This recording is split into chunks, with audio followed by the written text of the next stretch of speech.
Capítulo 4 – Liberalismos conservadores.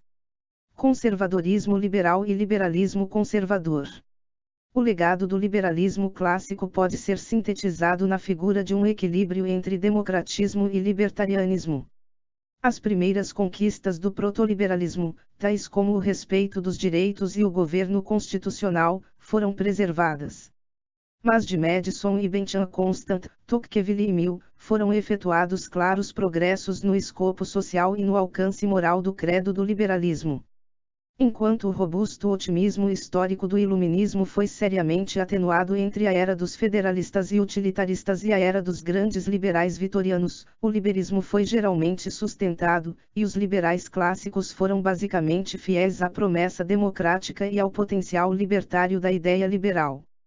O liberalismo clássico conduziu sua inventiva institucional, sua imaginação conceitual e sua força analítica num estado de espírito leigo. Mesmo quando os seus teóricos, como Constant e Tocqueville, atribuíram grande importância à religião, seu modo de teorizar já não era ditado por preocupações teológicas. Pelo menos nisso, o espírito leigo do iluminismo impôs-se muito coerentemente. O liberalismo clássico não ocupou todo o palco do pensamento liberal. Por volta de meados do século XIX, emergiram várias correntes liberais que diferiam consideravelmente das posições e dos modos de discurso dos liberais clássicos, representados por Tocqueville e Mill. As novas correntes eram também bastante distintas dos desenvolvimentos tardios conhecidos como novo liberalismo e caracterizados por seu conteúdo social. Tais correntes, algumas das quais eram contemporâneas do último estágio do liberalismo clássico, podem ser reunidas sob um único rótulo racional: liberalismo conservador.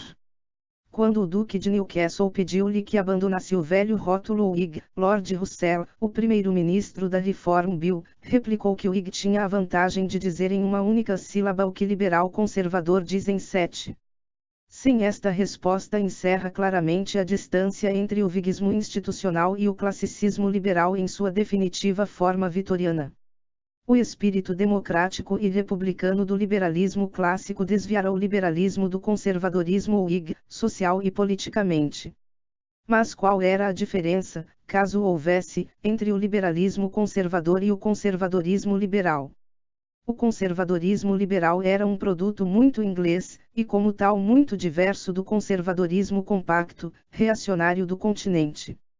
Na primeira metade do século XIX, a maioria dos conservadores continentais ainda resistia ao governo representativo, responsável, e à liberdade religiosa, enquanto os conservadores britânicos estavam tentando preservar o acordo anti-absolutista de 1688.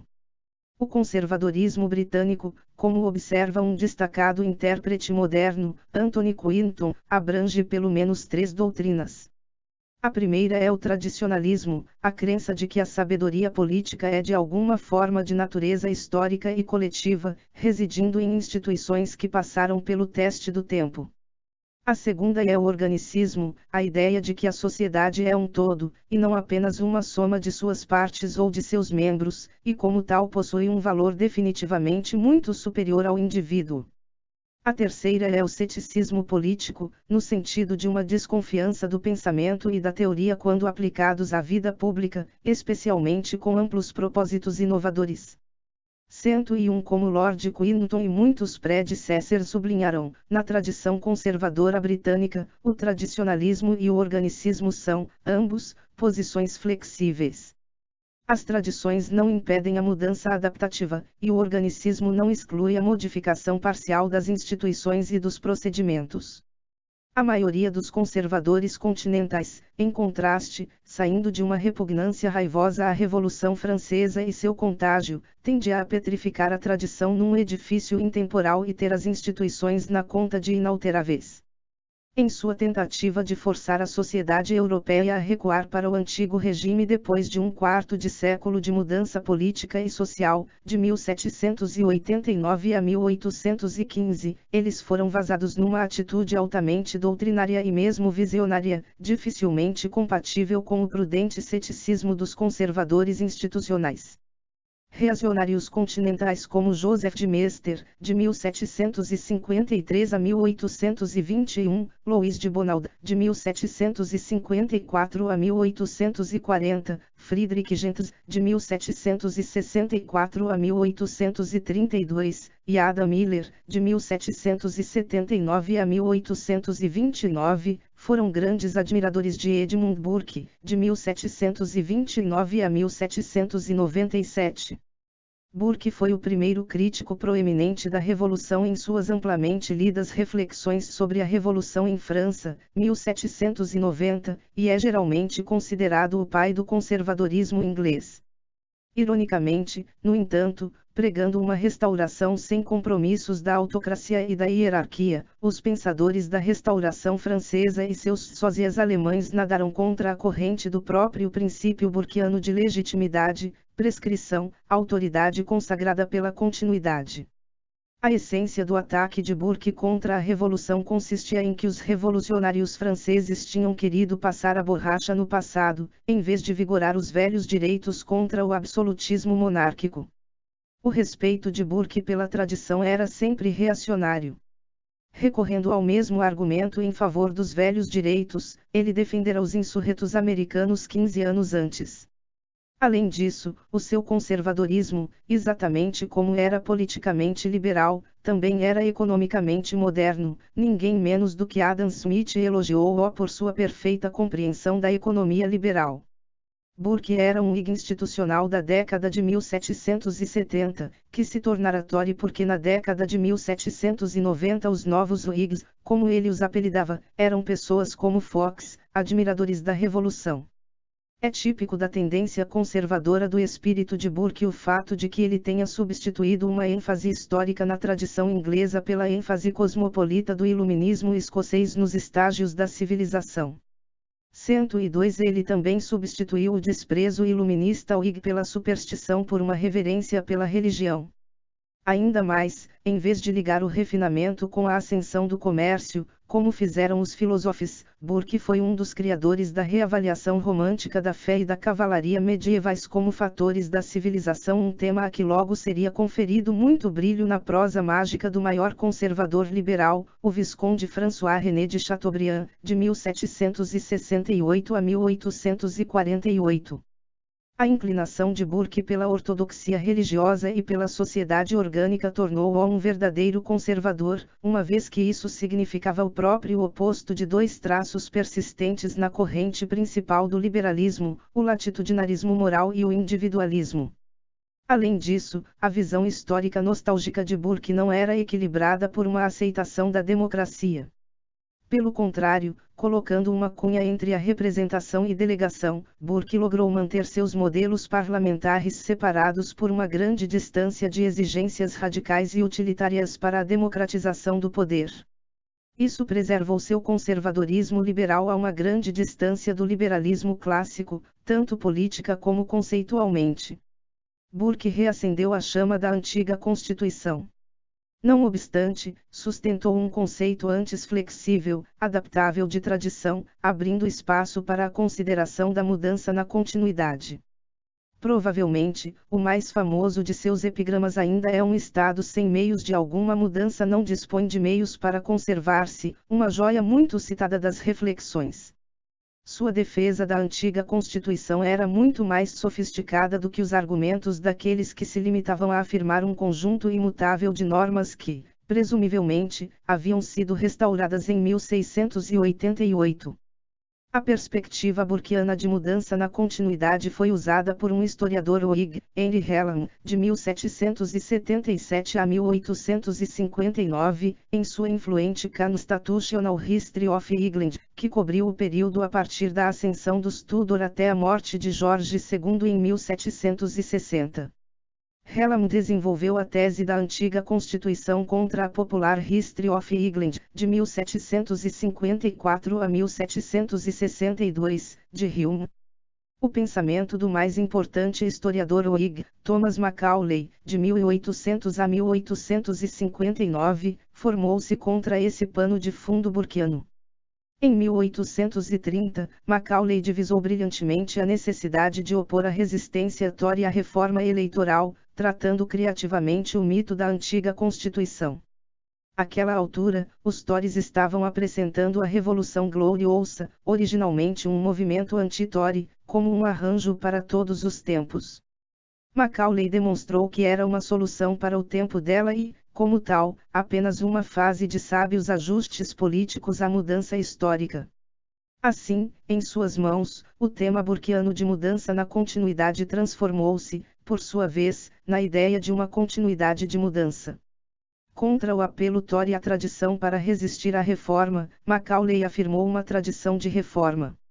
Nesta perspectiva, a sabedoria de 1688 proporcionou um precedente para a Reform Bill de 1832. A partir de então, os conservadores liberais exprimiram-se com frequência no idioma de Burke. O jurista Sir Henry Maine, de 1822 a 1888, juntamente com o historiador católico Lord Acton, de 1834 a 1902, são um bom exemplo. A tarefa que Maine atribuiu a si próprio consistia em demolir as ideias rawlsianas sobre o estado da natureza, exibido como fundamento para um contrato social que justificava a igualdade universal. Maine era um liberal conservador, não um conservador, e partilhava a crença de Macaulay no progresso. Isso apareceu em seu célebre conceito de uma evolução de status a contrato, exposto primeiramente em seu livro de 1861, Ancient Law. A humanidade, escreveu Maine, evoluíra de um estado social em que todas as relações eram governadas por status numa estrutura familiar para uma fase em que o moderno individualismo praspura sobre a propriedade pessoal. Em Popular Government, 1885, Maine deplorou a perspectiva de um retrocesso socialista nesse processo de crescente individualização.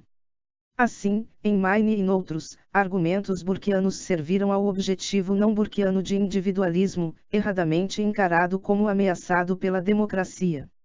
As preocupações de Lord Acton não eram muito diferentes. Nobre de genealogia europeia, John Dalberg, Barão Acton, foi educado como católico sob a direção do historiador liberal Ignaz von Dahlinger e, por fim, tornou-se professor régio de História em Cambridge.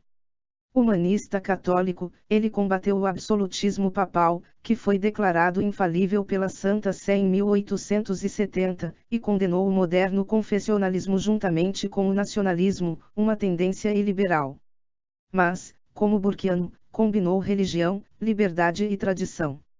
Seu antinacionalismo levou-o a sustentar o federalismo, olhou nostalgicamente para a Igreja medieval como o baluarte da liberdade no mundo feudal. Contudo, enquanto para outros historiadores liberais o federalismo era a própria garantia de uma participação política como a da Polas, o federalismo de Acton foi idealmente dirigido para um propósito muito diferente, pois devia ser um obstáculo à democracia mediante uma multiplicação propriamente Whig de centros de poder. 103. Liberais conservadores evolucionistas. Bagehot Spencer. Nem todas as desconfianças sobre a democracia eram burkeanas. As décadas de 1860 e 1870 testemunharam também outra espécie de liberalismo conservador, a espécie utilitária.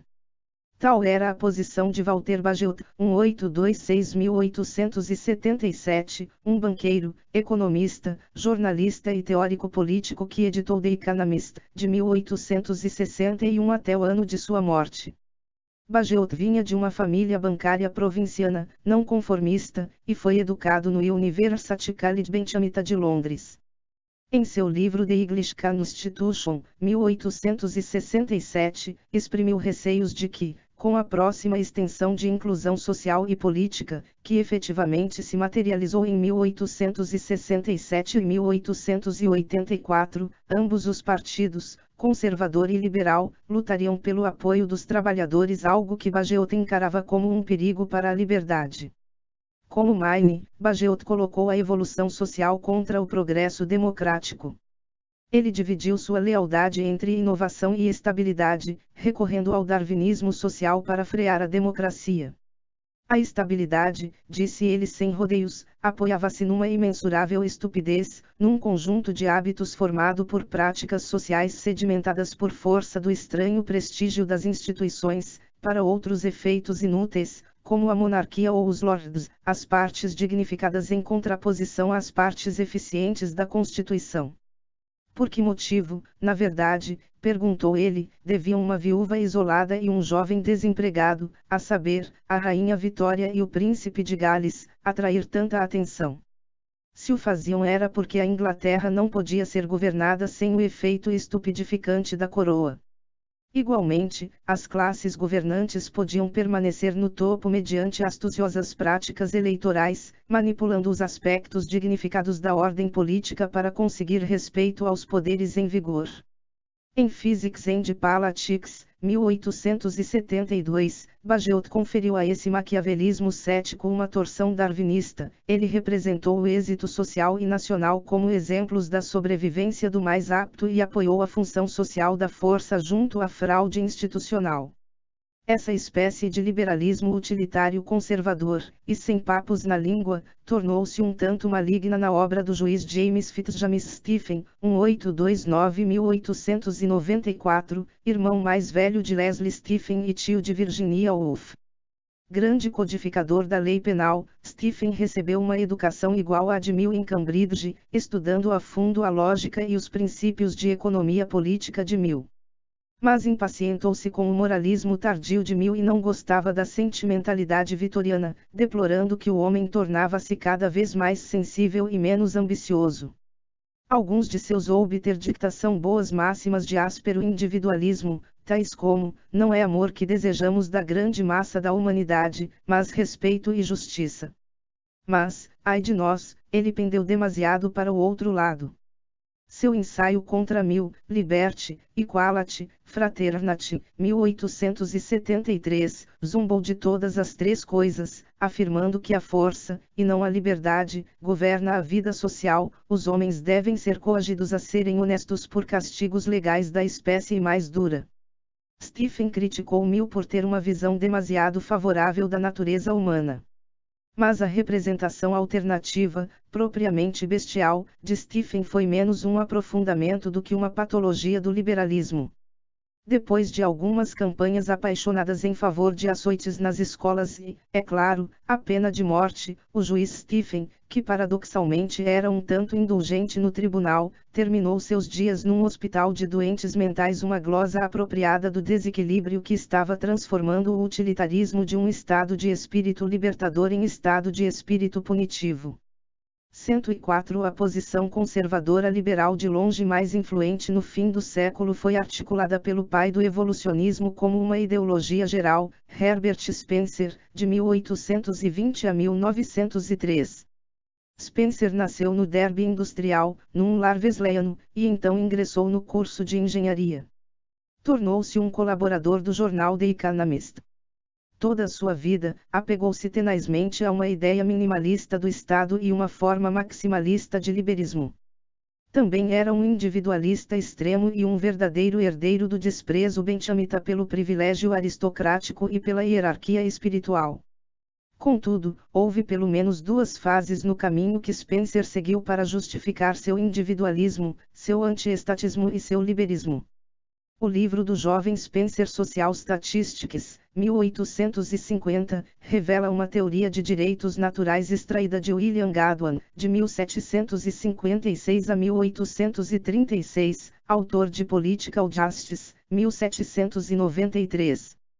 Godwin é geralmente tido na conta de pai do anarquismo inglês e, como pai de Mary Shelley, avô de Frankenstein, seu ponto de partida foi o proto-anarquismo de Thomas Paine, para quem a sociedade era um bem, mas o governo, um mal. A doutrina dos direitos naturais foi posta de lado por Bentham, tolices com base em nada, mas Spencer formulou três objeções contra o utilitarismo. Em primeiro lugar, Spencer acreditava que o cálculo da proporção da felicidade, a aferição da felicidade geral do maior número, era uma tarefa impossível. Em segundo lugar, rejeitou firmemente o reformismo benjamita, já que significava um conjunto de mudanças estatais, legais e governamentais. Em terceiro lugar, afirmou a preexistência de direitos, em vez de insistir, como fizera Bentham, em que os direitos são criados pela lei. Usando estas pressuposições, o jovem Spencer extraiu de uma lei de liberdade igual à propriedade privada, o laissez-faire, o sufrágio universal e um direito de ignorar o Estado no fundo, um direito individualista de retirar-se, tanto mais razoável porque, como disse ele, na medida em que progride a civilização, os governos decaem. Aos olhos de Spencer, a única função dos governos é a defesa dos cidadãos contra os agressores, tanto estrangeiros como domésticos. Porém, ao examinar a legislação liberal posterior aos anos 1860, Spencer achou que o governo, de qualquer forma, não se tinha confinado a essa função legítima. Patrocinando a promoção do bem-estar por meio da legislação industrial e muitas outras medidas filantrópicas, os liberais haviam perdido de vista a posição tradicional do liberalismo contra a coação. A revelação dessa traição liberal forma o cerne do livro The Man vs. The State, o best-seller de Spencer, publicado em 1884. Na opinião de Spencer, a ampliação da legislação de bem-estar um excesso de legislação, como afirmou num ensaio do final da década de 1860 só podia levar ao despotismo. Embora já não tenhamos ideia de coagir os homens para o seu bem espiritual, escreveu ele, ainda nos julgamos chamados a coagi-los para o seu bem material. Aborrecido pela aquisição de casas para a municipalidade e pela propriedade estatal de ferrovias, Spencer deplorou em voz alta a perspectiva de usurpação pelo Estado de todas as indústrias, que, em sua opinião, ameaçava suspender o processo de adaptação e seu resultado, a seleção natural. Além disso, o crescimento do Estado acarretava burocracia, e a burocracia era para ele algo de intrinsecamente corrupto. Por outro lado, o estatismo do bem-estar também era imoral. A fé moderna no governo não passava de uma forma sutil de fetichismo. 105 Do lado da razão, por contraste, encontrava-se a evolução, a disciplina beneficente embora severa a que estava sujeita toda a vida, e que funciona mediante o duro método da sobrevivência dos mais aptas. Como muitas vezes foi observado, a teoria social de Spencer torceu o darwinismo porque não afirmou que o conflito evolucionário ocorre na sociedade como ocorreu na natureza, porém asseverou que ele devia funcionar para que a civilização progredisse. Numa história de ideias liberais, no entanto, o importante é que, na medida em que ele aderiu inteiramente ao evolucionismo, abandonou sua primeira preocupação igualitária com a liberdade geral e o sufrágio universal. Passou a ser um crítico severo do governo majoritário, chamou a crença em minorias parlamentares de a maior superstição política da época, e declarou que, no futuro, a função do verdadeiro liberalismo seria impor um limite ao poder do parlamento. Assim, quando o darwinismo social prevaleceu completamente sobre sua primitiva teoria de direitos, Spencer alcançou uma espécie de utilitarismo social. Mas esse utilitarismo social resultou, no seu caso, precisamente no oposto da variedade benthamita, uma desconfiança da democracia representativa. No final do século, em toda parte em que se sentiu a extensa influência de Spencer, o liberismo e o liberalismo foram vistos como coisas contrárias à democracia. Dos grandes magnatas como John D. Rockefeller e Andrew Carnegie aos intelectuais liberais na Europa e nas Américas, o conceito de evolução, com o corolário da sobrevivência dos mais aptas, foi citado infinitamente. Muitos outros, de poetas vitorianos a populistas russos, não obstante, puseram a ideia em dúvida. Um dos pais da sociologia americana, William Graham Sumner, de 1840 a 1910, da Universidade de Yale, declarou celebremente que, a despeito de toda a sua dureza, a lei da sobrevivência do mais apto não era obra do homem e, portanto, não podia ser abrogada pelo homem. O liberalismo construtor de nações. Sarmiento e Alberdi. O liberalismo conservador, a fuga da democracia, também estava no espírito de muitos liberais latino-americanos da época. Mas também quase podia tornar-se conservadorismo liberal. Essa opção foi mais conspícua no contraste entre dois argentinos, Domingo Faustino Sarmiento, de 1811 a 1888, e João Bautista Alberdi, de 1810 a 1884. Ambos eram liberais na década de 1840, porque se opuseram à longa ditadura do caudilho João Manuel de Rosas, que foi deposto em 1852. O grande livro de Sarmiento Facundo, Civilização e Barbárie, de 1845, igualou a autocracia católica de Rosas com o ruralismo, e a liberdade com a civilização urbana. Facundo apresentou a situação argentina como um drama em atos, com a violência do barbarismo agrário irrompendo numa idade de refinamento e de progresso citadino. Como exilado no Chile, no entanto, Sarmiento estava longe de apoiar os liberais locais. Em seu jornal, El Progresso, ele elogiou o autoritarismo esclarecido do regime de Santiago, fundado por Diego Portales, e salientou a necessidade de um governo forte e estável. Deixando de lado a tradicional preocupação liberal com pesos e contrapesos, Sarmiento admirou a fusão majoritária do executivo e do legislativo no governo de Andrew Jackson. Uma viagem à Europa e o fracasso de 1848 convenceram-no de que a democracia não era viável em países muito iletrados. Mas a decepção com a Europa resultou em mais do que isso. Depois de 1848, como Herzen, Sarmiento mudou seu modelo político. Descobrindo a pobreza urbana e a riqueza rural na Europa industrial, Sarmiento suavizou sua dicotomia cidade-campo e embarcou numa descoberta tocqueviliana da América do Norte. Diferentemente de Tocqueville, no entanto, Sarmiento achou que os Estados Unidos eram uma democracia, no sentido social, mas não uma república, uma vigorosa civilização fundada no mercado e na escola. 106 Sarmiento tornou-se grande amigo do pedagogo da Nova Inglaterra Horace Mann, de 1796 a 1859. A única maneira de superar a barbárie, pensou, consistia em construir a igualdade, pois a igualdade não era tanto o fruto como a condição do progresso. A sua receita sociopolítica tornou-se a sociedade domiciliar da fronteira em vez de ser a rede de cidades históricas. Propriedade amplamente distribuída, escolas onipresentes e comunidades urbano-rurais deviam proporcionar a coluna dorsal da liberdade e da civilização. À moda de Tocqueville, Sarmiento queria injetar virtude cívica na República moderna. Foi por isso que ele cogitou conceder direito de inclusão a imigrantes, os agentes naturais, a seus olhos, do progresso na civilização dos pampas argentinos.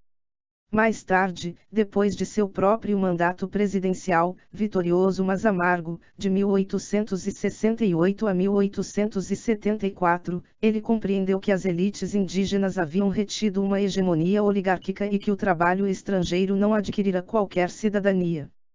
Aceitou então o princípio de um sistema patrício dirigido por criá-los proeminentes e imigrantes proprietários, até o momento em que a educação centralmente organizada, seu arrivismo civilizador favorito, ampliasse a base social da República. Sarmiento nunca previu que, quando a prosperidade e a instrução alcançassem as crianças filhas de imigrantes, como ocorreu muito cedo no século XX, elas ingressariam na esfera política num cenário social fortemente diverso da democracia doméstica de que ele tanto gostara nos Estados Unidos. Àquela altura, de qualquer forma, a maior preocupação de Sarmiento parecia ter desviado da virtude cívica para a manutenção da ordem. O homem que se fez partidário de Benjamin Franklin tornara-se um admirador da crítica pejorativa de Taine à Revolução Francesa. O homem que sonhava com a democracia terminou um verdadeiro liberal conservador, colocando a autoridade tão alto como a liberdade cívica, tão próxima de Bagehot quanto de Tocqueville. O outro pai fundador do liberalismo argentino, Alberdi, nunca sucumbiu a ilusões democráticas. Criticou a pregação pedagógica de Sarmiento como simplesmente uma nova forma de domínio colonial dos eruditos, a velha tentativa eclesiástica de arrebanhar o povo sob uma direção moral vinda de cima. Alberdi interpretou o barbarismo rural como o ressentimento das velhas elites deslocadas pelo declínio da economia colonial e que recorriam, em desespero de causa, ao militarismo oligárquico. Acima de tudo, ele fustigou a adoração livresca de Sarmiento da educação como uma solução nacional. Sarmiento, ironizou Alberdi, queria livrar-se das consequências da pobreza antes de pôr termo à própria pobreza. Não era a escolaridade, disse Alberdi, mas uma educação objetiva nas artes do progresso, a prática cotidiana da vida civilizada, que salvaria a Argentina do atraso e da desordem. Como Sarmiento, Alberdi ficou impressionado com a realização americana.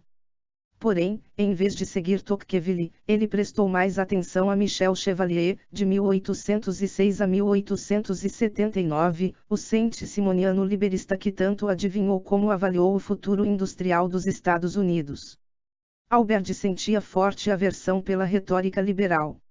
Ridicularizava as revoluções latino-americanas por seu caligrafismo, sua atitude imitativa com a relação às ideias e aos princípios europeus, inaplicáveis à América do Sul, uma sociedade em que a independência havia concebido um casamento desastrado entre o progresso do século e uma herança hispânica atrasada. 107. Como Natalio Batena mostrou inteligentemente, Alberdi estava adaptando Burke à toada da imigração. Segundo ele, a única maneira de deter o caligrafismo e erradicar tanto a pobreza como a violência consistia na transplantação das culturas europeias acertadas para a Argentina. Governar é povoar, escreveu em seu programa para a Constituição pós-Rosas de 1853, as bases e pontos de partida para a organização política da República Argentina. Dado um ambiente social e moral apropriado, uma ideia muito inspirada em Montesquieu, a república prosperaria. Diferentemente do apelo de Sarmiento à virtude cívica, Alberdi não se preocupava com a legitimidade de conteúdo, mas com a legitimidade de ambiente, que se enxertasse na Argentina o contexto social apropriado, e adviria o progresso. 108. E quanto à liberdade? Há dois tipos de liberdade, disse Alberdi, uma externa e outra interna. A liberdade externa reside na independência nacional. A liberdade interna consiste na independência pessoal e no direito de escolher os próprios governantes. O grande problema da política pós-colonial da América do Sul é a sua incapacidade de discernir que o bom método para conquistar e manter a liberdade externa é inadequado quando se trata da criação de liberdade interna. Esse método, a que recorreram os libertadores, era a espada. Seus herdeiros espirituais, os caudilhos, agiam como libertadores armados depois de conquistada a independência, e o que resultava era falta de liberdade no interior de suas fronteiras. Alberdi recomendou um método alternativo, no caso, a produção capitalista. Só os países ricos são livres, e só os países onde o trabalho é livre são ricos.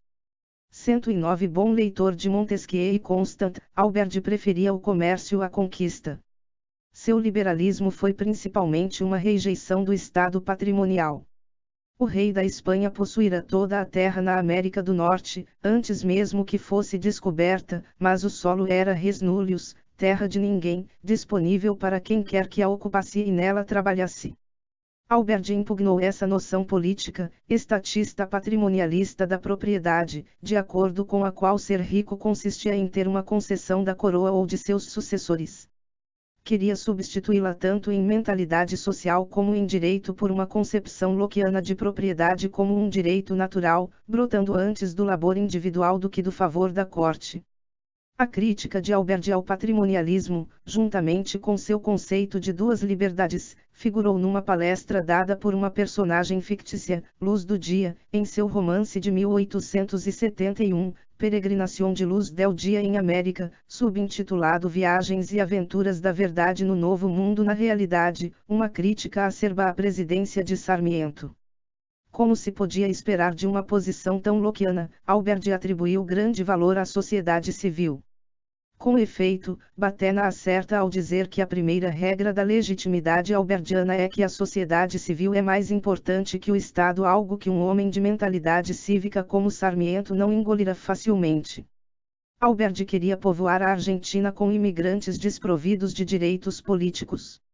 Devia ser muito aberta à liberdade civil, pensou, mas altamente restrita à liberdade política.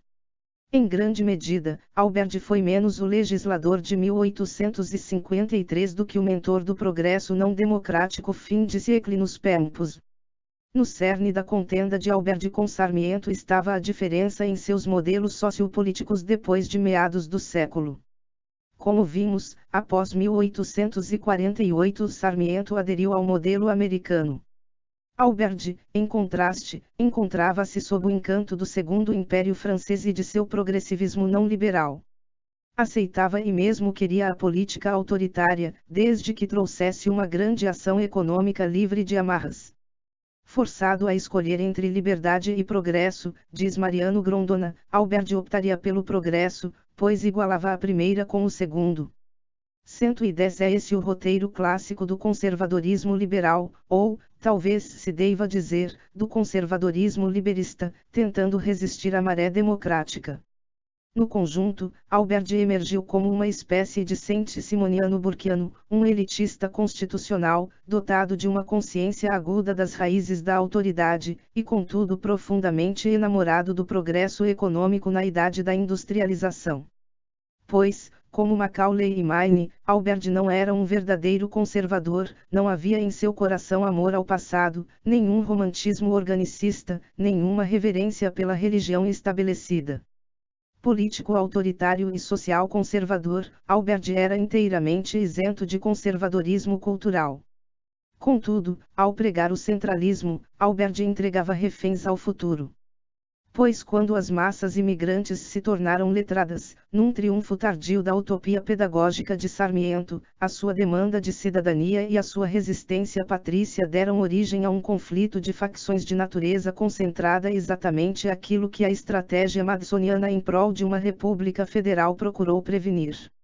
111 Infelizmente, o ressurgimento da grave luta política depois do colapso da ordem conservadora, em 1916, tendeu a reproduzir o conflito cruento entre facções com a exceção de que, desta feita, os antagonistas eram forças sociais e não mais regionais. 112 Para compreender este longo processo de decadência política num país que era uma das terras prometidas de 1900 e 1930, devemos voltar-nos para a encruzilhada sarmientiana/albertiana. Albert queria negar a cidadania às futuras massas imigrantes, sendo estas obrigadas a reter sua nacionalidade, em sua maioria italiana. Na Argentina, país em que a porcentagem estrangeira era muito maior que nos Estados Unidos, os imigrantes não eram conacionais e não gozavam de direitos políticos. Num país amplamente desprovido da estrutura institucional liberal dos países anglo-saxões, os imigrantes não cidadãos que encheram o país inquietaram muito a burguesia nativa. A época de reforma liberal, sob os radicais de Irigoyen, de 1916 a 1930, estendeu os direitos políticos, mas deixou a massa da classe trabalhadora despida de representação política e, portanto, suscetível de mobilização demagógica pela esquerda fascista de Perón. Por volta do fim da Segunda Guerra Mundial houve um momento de fraqueza entre as oligarquias exportadoras. Estas haviam governado de forma nada democrática desde a depressão dos anos 1930, e já não contavam com a garantia de um mercado protegido na Grã-Bretanha. As elites locais tornarão-se temerosas da luta de classes. Por outro lado, na Argentina, o trabalho possuía uma força de união de facto, mesmo antes de Perón, circunstância que nada tinha de semelhante seja no Brasil, seja no México. O cenário resultante incluiu tanto um regresso ao protecionismo durante o governo de Perón, desta feita, contenção industrial e corporativista da classe trabalhadora, como um poder de veto investido nos sindicatos muito depois da primeira queda do peronismo, 1955. Embora incapaz de governar, o operário era capaz de impedir outras classes de implementar reformas econômicas. O meditado estudo de Carlos Weismann Reversal of Development em Argentina explica a mecânica dessa estagnação mutiladora, que constitui agora o maior desafio da democracia pós-pretoriana. 113 Embora fosse radicalmente não científico lançar toda a culpa nas costas da ideologia, parece muito óbvio que um número de opções estratégicas praticadas há um século por um patriciado liberista, mas iliberal, condenou de antemão toda a cultura política. De uma forma bastante interessante, as instituições liberais têm falhado por muito tempo na Argentina, não porque o Estado seja forte, embora o estatismo o tenha sido, mas porque, nas palavras do cientista político Guilherme O'Donnell, as forças sociais têm colonizado a ação do Estado em vez de permitir que funcione um mínimo de contrato social. 114. O segundo liberalismo francês, de Remusat a Renan. Nesse meio tempo, o liberalismo francês permaneceu profundamente histórico porque foi, antes de mais nada, um diálogo com os fantasmas da Revolução Francesa. Os liberais franceses sorriam diante de 1789 e rosnavam diante de 1793, bendiziam a conquista da igualdade civil, mas amaldiçoavam o terror jacobino, como um retorno ao despotismo e uma ameaça velada à propriedade. Na esteira da Revolução de Fevereiro de 1848 e da subsequente guinada para o governo burguês autoritário, a interpretação liberal de 1789 a 1794 tornou-se nacional-populista nas páginas exuberantes da história da Revolução, da queda da Bastilha à festa da Federação, de 1847 a 1853. Opositor do Segundo Império, Michelet, de 1798 a 1874, lutou em duas frentes em suas obras. O seu populismo colocou-o contra os anglófilos como Guizot, que representavam a plutocracia orleanista. Mas o seu liberalismo entrou em choque com socialistas neojacobinos como Louis Blanc, de 1811 a 1882, um líder da esquerda em 1848. A nova onda de ideólogos liberais que atingiram a idade intelectual depois de 1848 não seguiu exatamente o liberalismo de esquerda de Michelet, mas tampouco permaneceu simplesmente nas posições tributárias do viguismo da maioria de seus predecessors. A evolução pode ser medida por um relance no mais jovem doctrinaire, Charles de Remusat, de 1797 a 1875. Por volta do fim da Restauração, uma voz influente no jornal liberal Saint-Simoniano de Pierre Laroux, Le Globe, Remusat não elogiou nem o antigo regime nem a Revolução. Na época, até mesmo Constant parecia-lhe demasiado condescendente para com o iluminismo e, portanto, de pouca valia para a geração moderna e suas tendências espiritualistas e românticas. Em todo o decorrer do reinado de Luís Filipe, de 1830 a 1848, Remusat tentou fazer com que seu ex-companheiro, o doctrinaire Guizot, liberalizasse a política do rei burguês. Mas falhou e aproximou-se de seu amigo, Adolphe Thiers, de 1797 a 1877, historiador liberal da Revolução e principal rival de Guizot. Em 1840, como ministro do gabinete de curta duração de Thiers, ele deu ordens para o aprisionamento do inquieto sobrinho de Napoleão, Luís Napoleão, que havia tentado encenar um golpe. Depois que Thiers, por sua vez, logrou pôr abaixo Luís Filipe e Guizot em 1848, Remusat liderou uma mudança ideológica importante. Pela primeira vez entre os liberais franceses, ele aceitou o princípio republicano como uma forma histórica de soberania nacional. Afinal de contas, argumentou ele, o governo representativo responsável era o que mais convinha, seja qual fosse a sua, preferivelmente, vestimenta monárquica. Assim, a República, com o seu potencial democrático, tornou-se aceitável a principal corrente do liberalismo orleanista na França. Isso iniciou um desenvolvimento que terminou na dissociação da República do iliberalismo jacobino. Remusat foi uma figura-chave na transição liberal da monarquia constitucional ao republicanismo liberal. A própria República sucumbiu. O pânico burguês depois das desordens de junho de 1848 condenou o novo regime e abriu caminho para a ditadura imperial. Mas Luís Napoleão estava longe de partilhar o credo reacionário. Ele queria muito colocar a glória bonapartista a serviço da nova fé política, o nacionalismo. Assim, em 1859, decidiu fazer brilhar seu trono à revista ajudando Cavour, mas não Mazzini, a unificar a Itália, acrescentando nesse processo Nice e Saboia à França. Em 1860, ele fez com que Michel Chevalier assinasse um tratado de livre comércio com a Inglaterra, aplacando dessa forma o alarme londrino diante do novo ativismo francês no continente. Logo, católicos e outros uniram-se à pressão liberal para tornar o regime parlamentar. Como consequência, a arena política tornou-se ostensivamente mais animada, na última década do Império, com muitas intervenções liberais. O astucioso Luiz Napoleão compreendeu rapidamente que a religião era um cimento poderoso para o apoio conservador. Em consequência, permitiu à Igreja tentar controlar a educação. Sua arremetida imperialista no México, que terminou num fiasco em 1867, foi empreendida para agradar os católicos. Desde o início, o Segundo Império estivera sob ataque dos católicos liberais. O conde Charles de Montalembert, de 1810 a 1870, que combateu o partido ultramontano, ou papista, tanto no parlamento como na prestigiosa Academia Française, salientou que o governo de um homem que agisse e pensasse por todo o mundo era uma ideia pagã, incorporada nos 6 ars romanos, e obviamente incompatível com a liberdade cristã, Des catholiques au siècle siècle, 1852. Rimoussat, também um academicien, assinalou que o socialismo parecia prosperar não em terras protestantes, mas em países como a França, onde o Estado fazia valer a ortodoxia católica.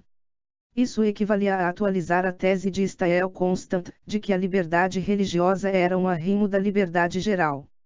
Rimoussat encerrou sua carreira política como ministro do exterior durante a curta presidência, 1871-1873, de seu amigo de longa data Thiers, o vencedor selvagem da Comuna Vermelha de Paris na primavera de 1871. A modernização da fórmula liberal política coube ao perito jurídico Edouard Laboulaye, de 1811 a 1883, que em seu livro programático de 1863, O Partido Liberal, adaptou o liberalismo ao sufrágio universal. 115 Laboulaye não era um anglófilo político. Em vez disso, pertencia à escola americana, aceitando o presidencialismo num sistema de separação de poderes e recomendando calorosamente a descentralização.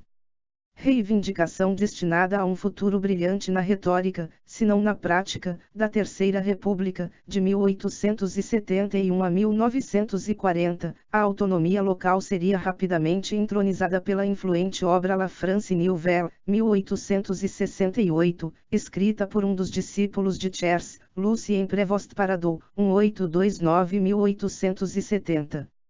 O mais sério trabalho historiográfico daqueles anos, além de O Antigo Regime de Tocqueville, foi intitulado La Révolution Française, que foi publicado por um exilado liberal, Edgar Quinet, de 1803 a 1875, em 1865.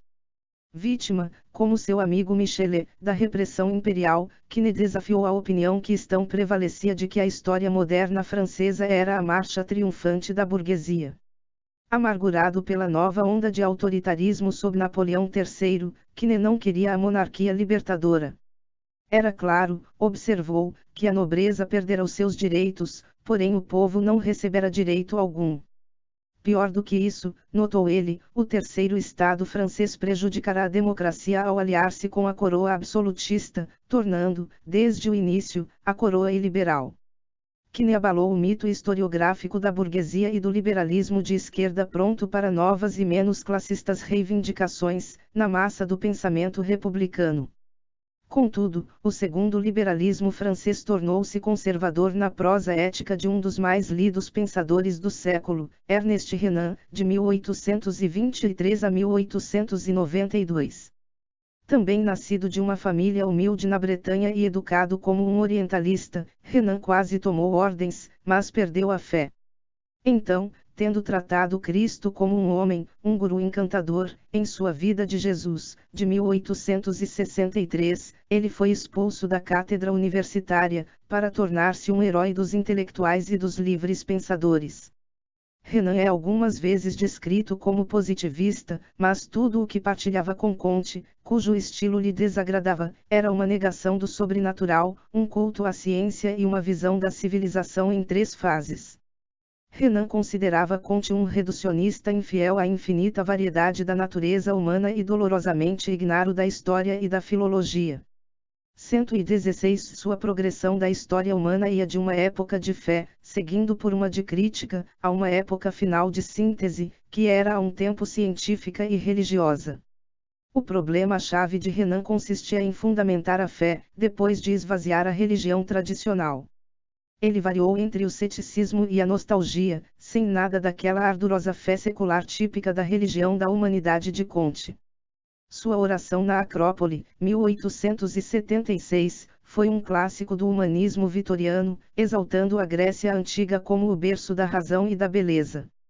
Porém, em O Futuro da Ciência, escrito em 1848, mas publicado somente 42 anos depois, ele descreveu a ciência como uma nova religião do saber que estava tomando o lugar de antigos dogmas no coração do homem moderno. Em 1848, Renan simpatizou com os republicanos. Mas a humilhante derrota da França diante da Prússia em 1870 e, ainda mais, a Comuna de Paris levaram-no ao abatimento. A Comuna foi uma horrenda paródia do terror, escreveu ele, visivelmente esquecido de que a vivência real fora aquela a que o terror branco recorrera para dizimar os partidários da Comuna. Decidiu então trocar a depressão pela investigação e identificou as raízes da decadência francesa. O que resultou foi um livro curto, Réforme intellectuelle et morale, 1871, amplamente lido como um evangelho da regeneração nacional. Renan distinguiu duas principais causas de declínio, democracia e materialismo. A França sucumbira porque estava tornando-se egoísta e cética, exatamente como Roma caíra nas mãos dos bárbaros por falta de alguma coisa que os romanos amassem. O país navegava para a mediocridade.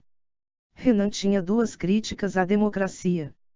Primeiro, denunciou sua genealogia revolucionária como um direito abstrato, desprovido de história, como os reacionários, queria pôr termo, de uma vez por todas, ao fetichismo de 1789.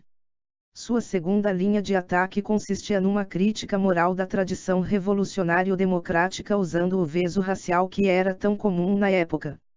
Insistindo no substrato celta do sangue francês, afirmou que a raça gaulesa, diferentemente da alemã, detesta a hierarquia. O gosto germânico pela conquista e o sentimento de propriedade estavam sendo substituídos a oeste do Reno pelas forças niveladoras do socialismo, que brotavam do egoísmo, e da democracia, oriunda da inveja.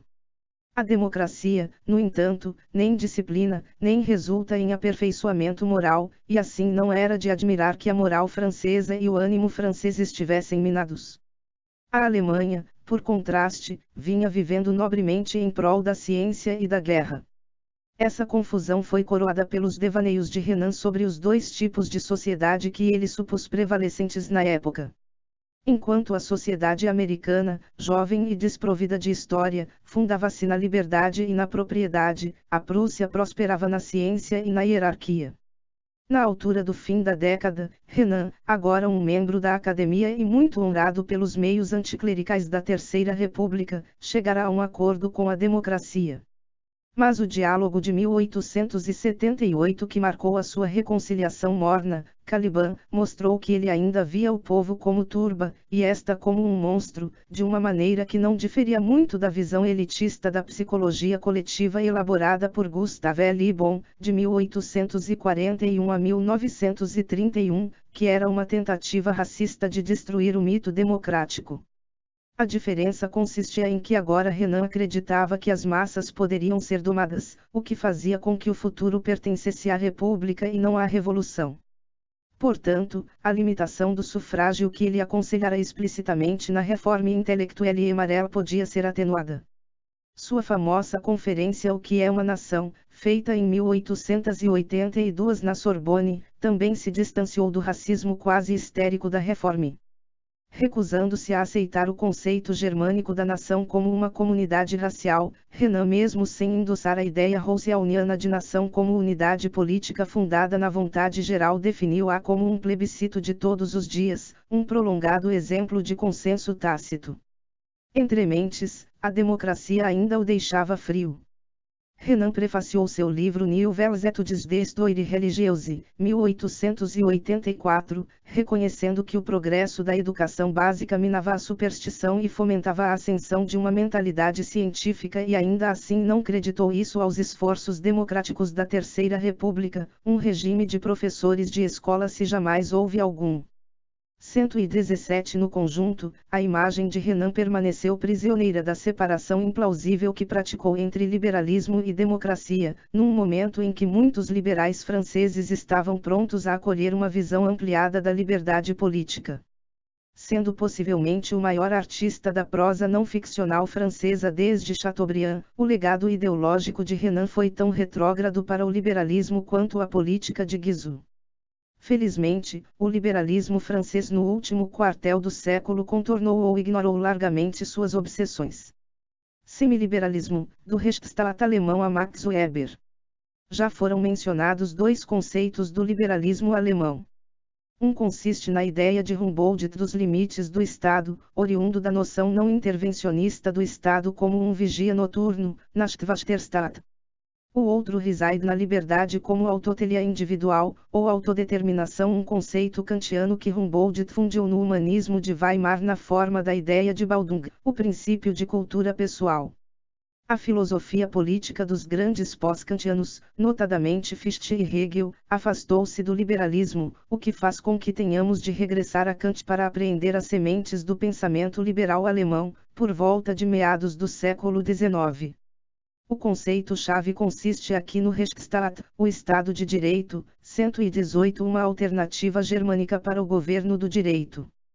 Pois exatamente como os liberais ingleses haviam sido principalmente economistas e filósofos morais, como Smith, Mill e Bagehot, e os liberais franceses em sua maioria historiadores, como Guizot e Tocqueville, os publicistas alemães de tendências liberais eram principalmente juristas.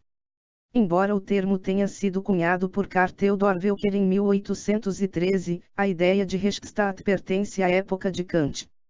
Denota pelo menos quatro coisas: um arranjo constitucional capaz de garantir segurança e que dota o sistema legal de regularidade, a sacralização dos direitos públicos subjetivos na lei positiva, uma despersonalização da lei, suplantando a velha identificação da lei com o governante pelo reconhecimento do direito como uma norma que obrigava tanto o governante como o governado, a participação do cidadão, por indireta que fosse, no processo legislativo.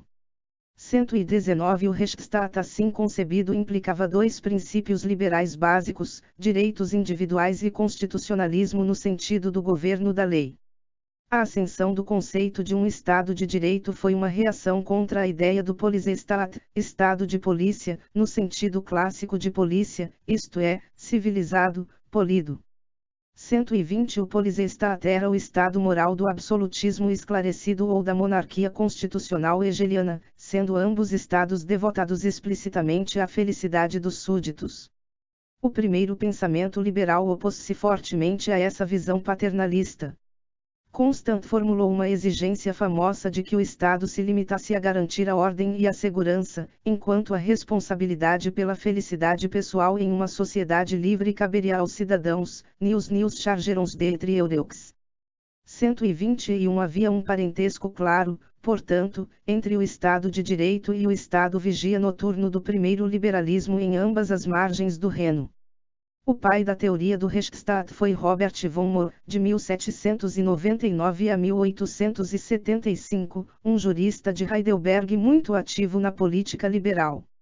Ele foi ministro da Justiça durante o breve governo do Parlamento de Frankfurt na Revolução de 1848.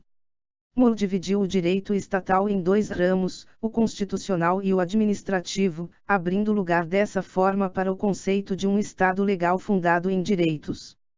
Em 1859, afirmou que o indivíduo é tão pouco absorvido pelo conjunto como o ser humano pelo cidadão.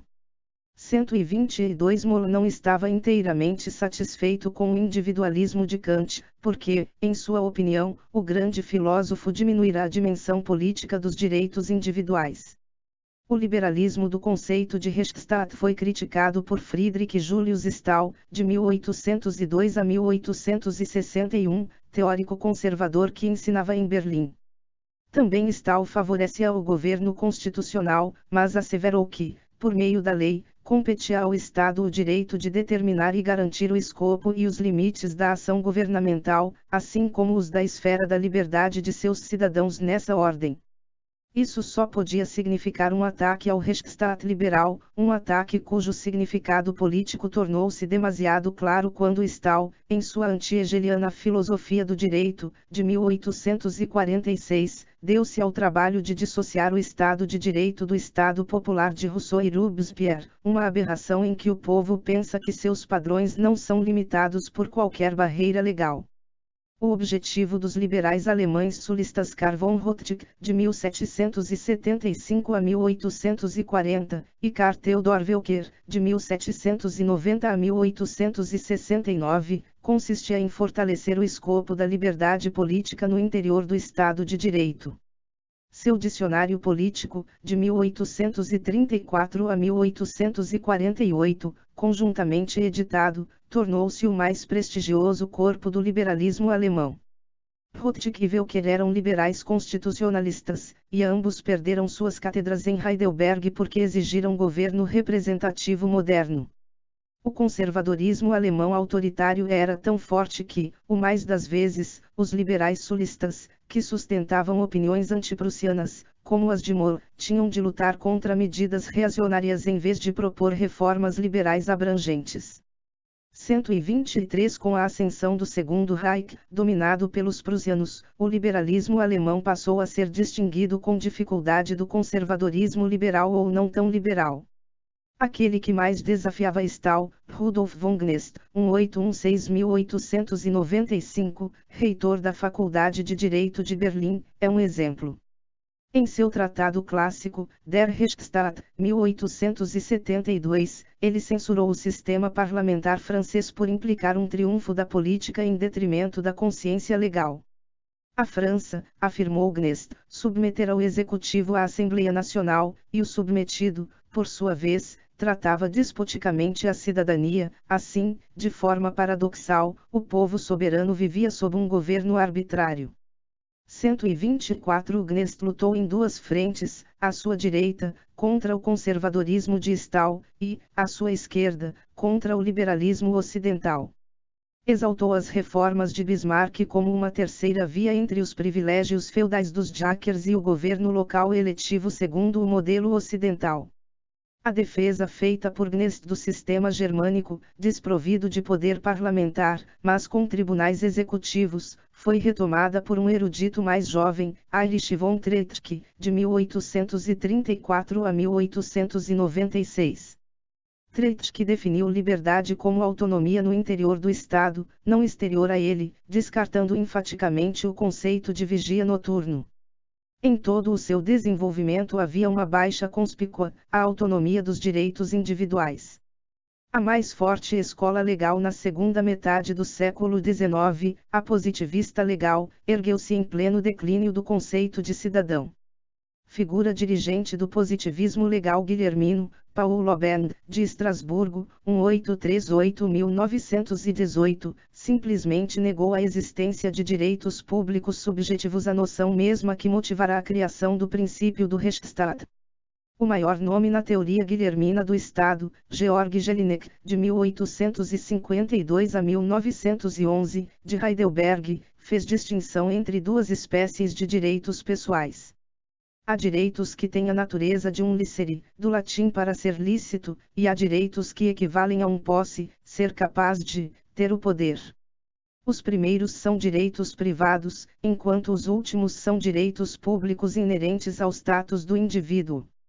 Diferentemente de licere, que permanece inteiramente ao arbítrio da pessoa, os direitos posse são ao mesmo tempo direitos e deveres, e a afirmação de tais direitos não implica um reconhecimento, à moda do direito natural, da individualidade absoluta.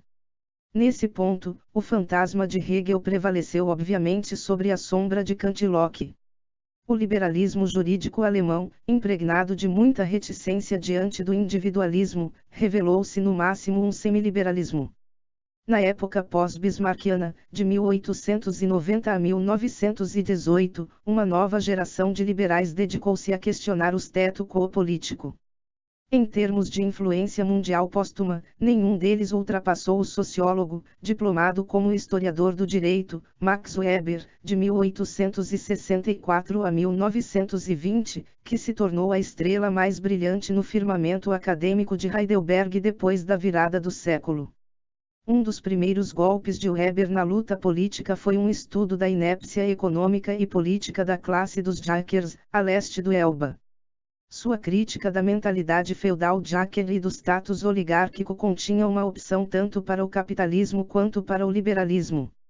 De modo mais amplo, Weber desafiou a estrutura autoritária do Reich guilhermino a partir de uma posição nacional-liberal avançada. Numa aula magna pronunciada em Freiburg em 1895, ele censurou todas as classes sociais por sua imaturidade política, no que diz respeito a promover os interesses da Alemanha como uma potência. Numa série de artigos que escreveu na época da Guerra, Parlamento e Governo, 1917, advogou um regime parlamentar como um meio de selecionar a verdadeira liderança, e sugeriu que o governo autocrático de Bismarck e sua estrutura institucional haviam privado a Alemanha de uma boa educação política. Diferentemente de Tocqueville e Mill, Weber foi muito um liberal do poder, sustentando ousadamente o governo, o domínio da elite, e hegemonia nacional. Embora Weber não ignorasse o fato de que mesmo os líderes mais criativos necessitam de apoio social e têm de trabalhar num contexto de classes, um elemento nietzschiano em seu pensamento fez com que ele encarasse a liderança como um arrimo para hierarquizar modos de vida. Para ele, como para Nietzsche, a criação de valores implicava hierarquia e dominação. Sua visão histórica era uma forma branda de culturpessimismos. A modernidade era o reino da racionalização, o crescimento contínuo, difundido de racionalidade instrumental, a adaptação ideal dos fins aos meios em ação social, em contraste com comportamento governado por valores absolutos, tradição ou sentimento. Aos olhos de Weber, a modernidade também significava um crescimento de racionalidade formal, um número crescente de normas cuja aplicação exige competências específicas. Essa espécie de competência em normas era, tanto quanto a eficiência, a alma do vasto processo social de burocratização. Weber alimentava graves desconfianças quanto à marcha da racionalização porque ela poderia afirmar um domínio dos meios sobre os fins, enquanto a burocracia poderia trancar a sociedade moderna numa gaiola de ferro de servidão. Contra essa perspectiva sombria, Weber discerniu dois antídotos: vocação, um talento, e carisma. Robert Eden, num exame muito lúcido do pensamento político de Weber, acredita que sua ênfase no talento era uma resposta ao individualismo demoníaco de Nietzsche. 125 O conceito de vocação era, é claro, uma velha ideia luterana, mas Weber conferiu-lhe novo encanto usando-a para esboçar uma dialética entre a individualidade e a ascensão do profissionalismo em nosso tempo. Isso também o habilitou a reconstituir o ethos ascético da idade heróica da burguesia, tão bem retratado em sua obra mais conhecida, A Ética Protestante e o Espírito do Capitalismo, 1904. Em seus escritos políticos tardios, talento e carisma são misturados, como na clara advertência de política como vocação, publicado em 1919, há apenas a opção, democracia com liderança, Führerdemokratie, com a máquina, partidária, ou democracia sem liderança, ou seja, o domínio dos políticos profissionais sem uma vocação, sem as qualidades carismáticas internas que somente elas constituem um líder. A única maneira de evitar o domínio burocrático descontrolado era uma política do carisma, mais bem exemplificada por líderes como Gladstone e Lloyd George. Weber ansiava por cesarismo eletivo, liderança plebiscitária, e no debate constitucional no começo da República de Weimar ele prescreveu uma presidência forte que brotasse do sufrágio universal. O liberalismo de Weber não continha qualquer teoria de direitos naturais e nenhum amor pela democracia. Weber rejeitou o socialismo porque, independentemente da revolução, a qual, no caso dos social-democratas alemães, ele percebeu que era mais retórica que uma ameaça real, o socialismo engendraria um planejamento social amplo e, portanto, mais burocracia, por mais que fossem democráticas as suas intenções. A própria democracia, em sua opinião, não acarretaria qualquer verdadeira distribuição de poder, apenas um declínio de chefes locais e uma ascensão do líder plebiscitário, devido à emergência de grandes máquinas partidárias para enfrentar o sufrágio em massa. 126 Impressionou Weber a demonstração, feita por Moisés Ostrogorsky e Robert Michels, seu aluno em Heidelberg, do papel representado pelas oligarquias partidárias em grandes democracias modernas, como a Grã-Bretanha e os Estados Unidos. Essa compreensão levou-o a encarar com menos entusiasmo o parlamento como um seletor de líderes, embora permanecesse convicto do papel da Câmara no controle da administração e na proteção dos direitos civis. Weber podia ser um analista muito arguto de conjunturas políticas e de estruturas sociopolíticas, como se vê em seus comentários à Revolução Russa de 1905, na sua conceitualização do Estado e na sua abordagem pioneira do patrimonialismo em sua magnum opus, Economia e Sociedade. Mas seu lugar na história do liberalismo é um tanto prejudicado pela ausência, tanto em seus escritos sociológicos quanto políticos, de qualquer perspectiva que ligue a legitimidade dos regimes e dos governantes à condição real dos governados. Sempre ansioso quanto à liberdade do homem cultural, Weber parece ter muitas vezes ignorado o alcance concreto da liberdade social. 127 Ele não proporcionou, em poucas palavras, qualquer visão de baixo para cima. Mas se o liberalismo deve ser fiel à sua preocupação com o controle do poder, ele tem de permanecer atento ao ponto de vista daquele que está por baixo. Só isso, com efeito, classifica o liberalismo de liderança de Weber como um liberalismo conservador. Enquanto o seu individualismo e o seu dissabor pelo Estado guilhermino salvaram-no do semiliberalismo dos juristas da Staatslehre, ou seja, da doutrina do Estado, inclusive de seu colega de Heidelberg Jelinek, a sua falta fundamental de instintos democráticos colocou-o atrás da sabedoria, e não apenas das esperanças, dos clássicos da liberdade. Croce e Ortega. Em sua sociologia histórica como um todo, pode-se dizer que Weber foi o homem que celebrou a paz entre o historicismo alemão, com sua paixão pelo significado singular dos fenômenos sociais e culturais, e o positivismo como sua busca de explicação causal em ciência social. Era bem diferente a atitude do principal contemporâneo de Weber na Itália, o filósofo e historiador Benedetto Croce, de 1866 a 1952, para com a tradição positivista. De forma bastante estranha, o italiano meridional Croce estava muito mais próximo do desprezo corrente pela explicação causal no historismos do que o prussiano Weber. Todo o historicismo pendia para a interpretação, e efetivamente desenvolveu a concepção dualista do conhecimento, segundo a qual a lógica das humanidades é essencialmente alheia à procura de realidades que caracteriza a ciência natural. Vindo de uma escola de pensamento abertamente neoidealista, os hegelianos do sul da Itália, Croce estava orgulhosamente mergulhado num clima antipositivista e, nessa condição, deu seu primeiro passo criticando as versões mais determinantes do marxismo, em Materialismo Histórico e a Economia de Karl Marx, 1900. O positivismo, para Croce, era parte de um quadro mais amplo de um verdadeiro erro intelectual, remontando ao pensamento justnaturalista e ao racionalismo do iluminismo.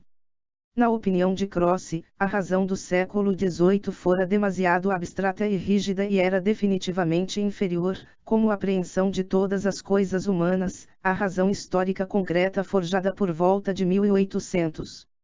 Aos filósofos do iluminismo, Croce opõe o contra-iluminismo de Jean-Baptiste Vico, de 1668 a 1744, que fora redescoberto por românticos como Michelet.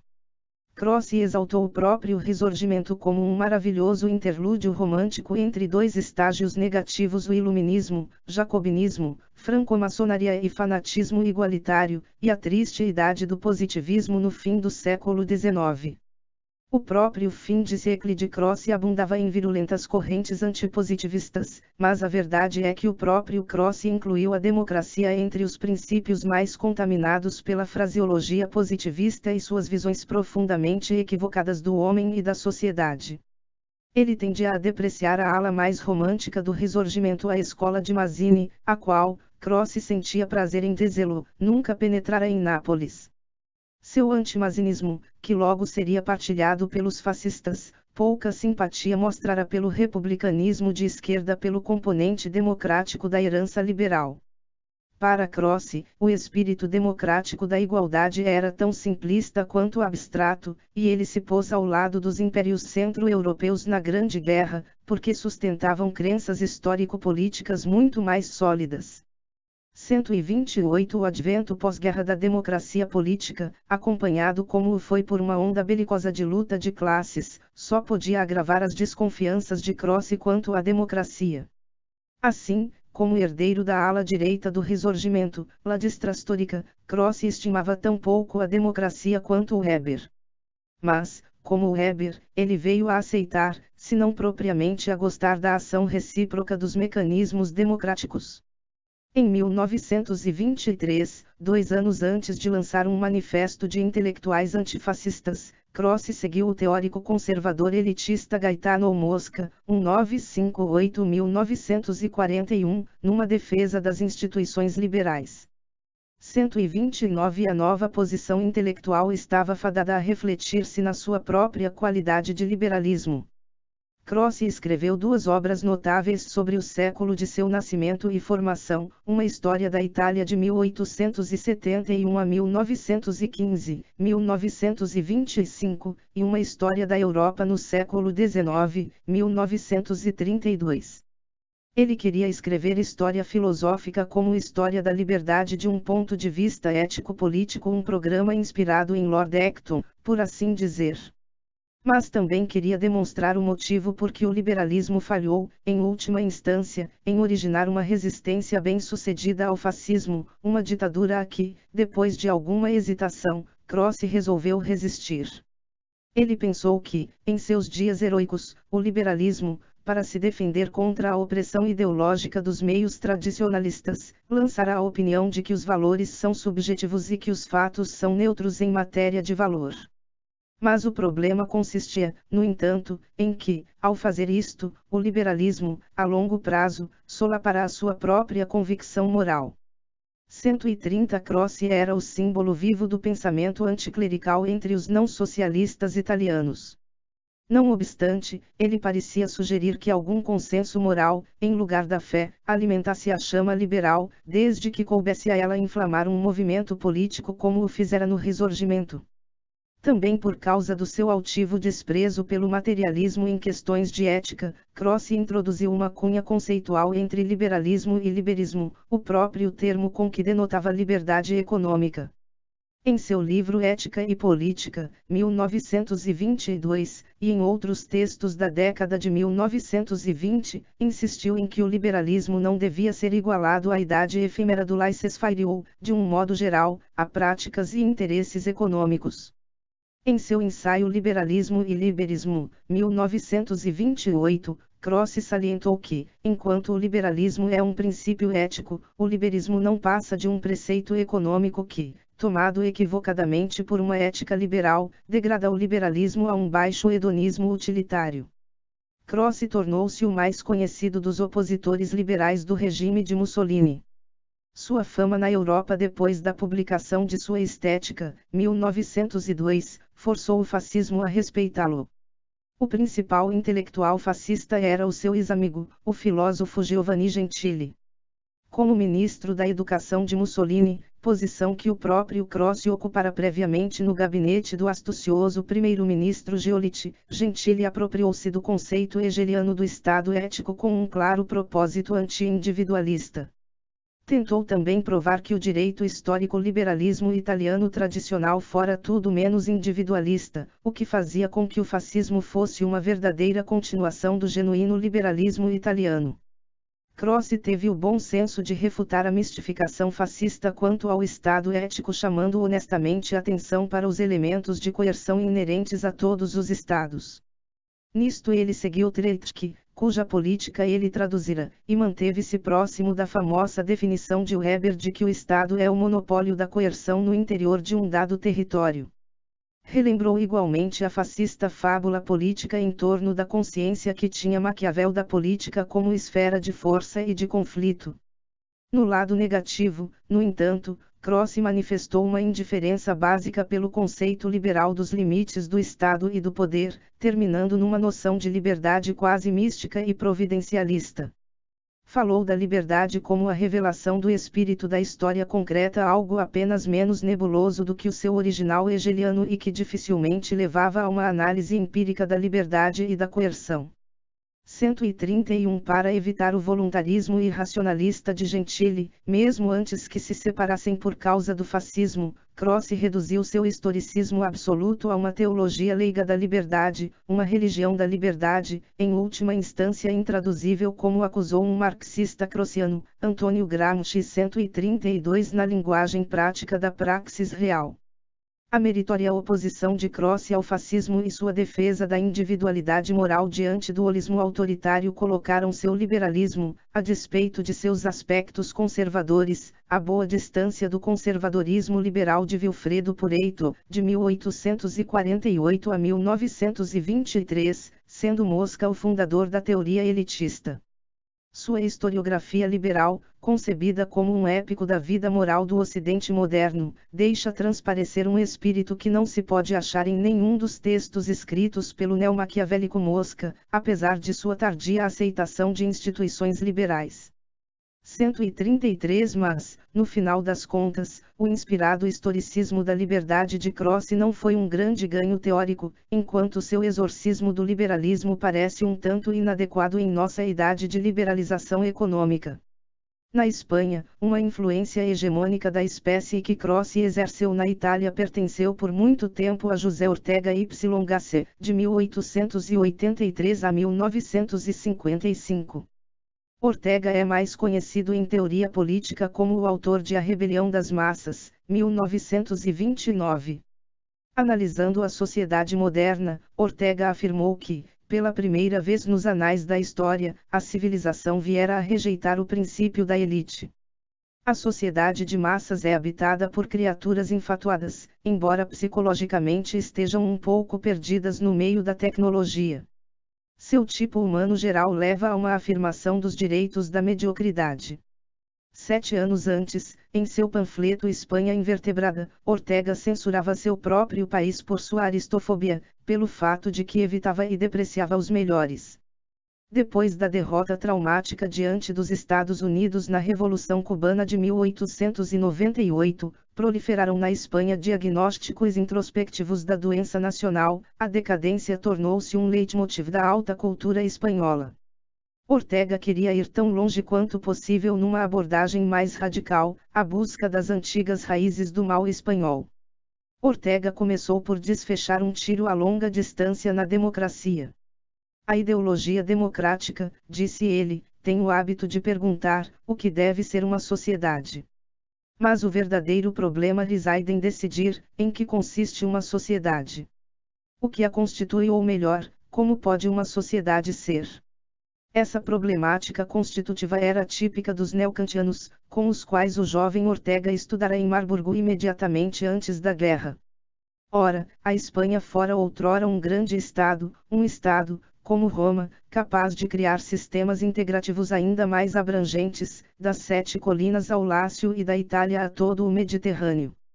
Tais estados não se fundam apenas na força, para que um estado seja tão integrativo, impõe-se que haja um projeto sugestivo de vida em comum como a prolongada luta de Castela contra os mouros. Daí a energia com a qual a Espanha, a partir do fim da Reconquista, empreendeu a conquista da Itália e especialmente da América. Contudo, todo esse esforço requer uma aristocracia, disse Ortega, uma liderança que conta com o assentimento e mais, com o acompanhamento entusiástico do povo. Sem aristocracia, não podia haver formação de Estado ou expansão de Estado nem mesmo formação nacional. A Espanha, depois de Felipe III, tornara-se hesitante, conservadora e espiritualmente estreita. Em todo lugar haviam surgido particularismos no governo, nas regiões, nas classes sociais. Num voo de fantasia social não indigno de Renan, Ortega cismou na fraqueza dos visigodos, a tribo germânica que se estabelecera na península. Diferentemente dos francos, afirmou, os visigodos haviam sido contaminados pela decadência romana. Acima de tudo, faltava-lhes o instinto franco para seguir líderes vigorosos, em conquista e dominação. Era uma pena que a Espanha nunca tivesse contado com o feudalismo certo, disse ele. Ortega não se dignou a explicar como uma ascendência tão pobre chegara a inventar o projeto sugestivo tanto da Reconquista como da Conquista. Ele chegou a zombar da Reconquista, perguntando como se podia chamar conquista a um empreendimento que exigira tanto tempo, 8 séculos, para ter êxito. Ortega conclui que a ascensão visigótica de 1500 apoiara-se numa força artificial e, portanto, não era de espantar que a decadência se tivesse logo instalado, já na altura de 1600. A Espanha permanecera uma nação de camponeses, avessa a ser governada pelos aristoi, pelos melhores, era uma sociedade aristofóbica que produzira tão poucos grandes homens quanto a Rússia. Significativamente, sua melhor arte era a arte popular ofícios, danças, o que cabia ao povo. A rebelião das massas escreveu Aristofobia em letras garrafais. O homem da massa, disse Ortega, era a mediocridade tentando impor a mediocridade, um nivelamento nihilista em nome do democratismo. O mundo do homem do povo estava a ponto de ser governado por gente infantil como os americanos e os russos, os primeiros limitavam-se a mascarar seu primitivismo por trás das invenções mais modernas. Por um momento, Ortega definiu o barbarismo como uma falta de normas. Mas também nos disse que, enquanto Grécia e Roma fracassaram porque lhe faltaram princípios, nós, os modernos, estamos fracassando porque nos faltam homens os aristoi, é claro. Ortega não era de forma nenhuma um elitista social. Esforçou-se seriamente para explicar que o seu pleito em prol das elites era uma questão cultural, e não um preconceito social a favor das classes superiores. As novas elites, especificou, deveriam fundar-se na excelência, e não no dinheiro. Por que então toda a raiva contra a democracia? A resposta de Ortega é uma tautologia, pois parece residir em sua equalização amplamente implícita da democracia como uma civilização alegadamente estéril, a cultura vitoriana da razão e do progresso.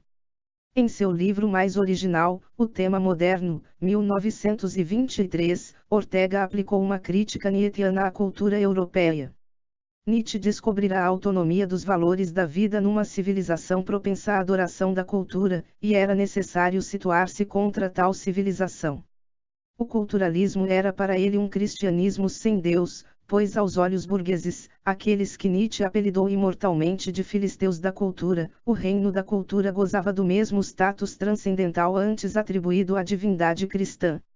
O tema moderno foi um apelo dramático para que se rompesse com o fanatismo da cultura em benefício da razão vital, e esse raciovitalismo, pregando a necessidade de sujeitar a razão à vida, tornou-se a bandeira filosófica de Ortega. O grande precursor de Ortega no ensaísmo espanhol foi Miguel de Unamuno, de 1864 a 1936, uma figura central embora solitária na geração antidecadente de 1898. Unamuno vilipendiara o sanchopancismo da civilização moderna, seu positivismo, seu naturalismo, seu empirismo. Entre Unamuno e Ortega, havia um abismo pessoal. Ortega detestava o mais velho Unamuno por causa de seu áspero romantismo, o sofisticado filósofo de classe média superior, uma estrela da alta sociedade madrilenha, não podia esconder seu desprezo pelo duro, inflexível humanista provinciano que foi exilado pela ditadura militar de Primo de Rivera, de 1923 a 1930, nos últimos espasmos da monarquia espanhola. Em vez da síntese esperançosa embora indefinível de Ortega, o raciovitalismo, Unamuno oferecia uma franca aversão, uma aberta repugnância pelo racionalismo. Ortega, em contraste, insistia no valor da ciência e da tecnologia e zombava de Unamuno por colocar São João da Cruz, isto é, o misticismo espanhol, contra Descartes, o racionalismo do pensamento moderno. Além disso, Unamuno era um individualista radical, que queria transformar a Espanha num povo de ilhos, um pueblo de ilhos. Isso, é óbvio, chocava-se com os sonhos de Ortega de fomentar projetos nacionais. 134 Contudo, o tema moderno não é apenas uma crítica do culturalismo. É um livro que também questiona em termos nada equívocos o culto utópico do revolucionarismo. Em seus primeiros artigos, Ortega não resistiu a citar o dito de seu mestre de Marburgo, Hermann Cohen, de 1842 a 1918: as revoluções são temporadas de ética experimental. Mas, nos anos 1920, um de seus mais vivos ensaios, Mirabeau o Estadista, 1927, separa decididamente a arte do estadista do revolucionarismo. O estadista é mais que um homem de ação, disse Ortega. Diferentemente do intelectual, o estadista deve ser um homem de ação, mas um homem com visão. Contudo, a visão do estadista é altamente realista e pragmática, nem um pouco como o programa intelectualista do ideólogo.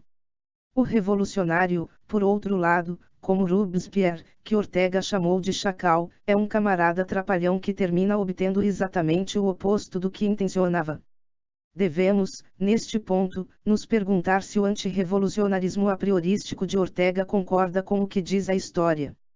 Eu, por exemplo, não posso pensar em Lenin como alguém que obteve o oposto do que queria, mas exatamente o contrário. Em termos mais gerais, e sobretudo a longo prazo, a observação de Ortega de que o culto da revolução ia a contrapelo da moderna cultura ocidental mostrou-se uma opinião sem dúvida presciente. A política real de Ortega sofreu uma evolução curiosa. Na juventude, ele fora atraído pelo socialismo ético de seus professores neocantianos, e escreveu com simpatia a respeito da linha anti-individualista e anti-utilitarista dos novos liberais ingleses. Seus heróis eram socialistas reformistas que endossavam o princípio do Estado e da nacionalidade, como Ferdinand Lassalle, de 1825 a 1864, e Edward Bernstein, de 1850 a 1932. 135 E então, começando talvez com sua resenha do livro de Georg Simmel Schopenhauer e Nietzsche, de 1908, o jovem Ortega começou a pisar em terreno virtualmente não democrático. De início, Ortega tentou conjugar seu socialismo e seu nietzscheanismo. No ensaio de 1913 Socialismo e Aristocracia, declarou: "Sou um socialista por amor à aristocracia."